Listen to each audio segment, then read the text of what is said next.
انس بن مالک از رسول خدا گفت کسی که در مجلس علم در ماه رمضان حاضر می شود کتب الله له بكل قدم عبادت سنه، هر یک قدمی که میگذارد و میرود عبادت یک ساله خدا در نامه اعمالش ثبت میگرداند.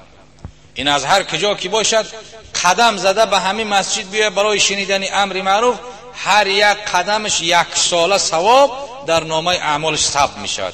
اینقدر ثواب ما و شما از کجا میابیم؟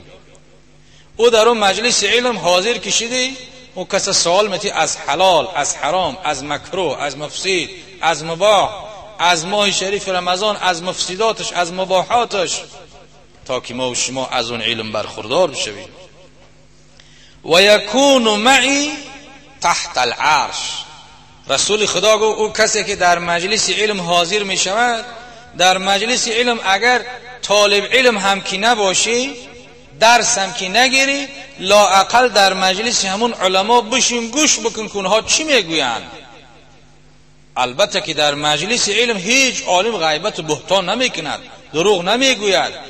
هیچ عالم در هیچ امری به معروف نهی از منکر معناش نصیحت است. دین چی است؟ رسول خدا میگه الدین و النصیحه، دین خودش خیرخواهی است. دین اسلام فقط به بنده، به آدم خیر میخواهد، نیکی میخواهد. بنده دزدی نکن، بنده زنا نکن. آیا تو میخواهی مالی تر یک کسی دیگر دزدی کنه؟ نمیخوای، پس مالی دیگر هم دزدی نکن. زنا نکن. آیا تو میخوای که دختری تر، خواهری تر، مادری تر یک کس زنا کنه؟ نمیخوای، پس با مادر دختری دیگر کس هم زنا نکن. خبرکشی کنه و بلا نخواه. الدین و النصیحه، رسول خدا فرمود که دین خیرخواهی است. دین فقط با انسان، با آدم خیر میخواهد، نیکی میخواهد، بدی نمیخواهد.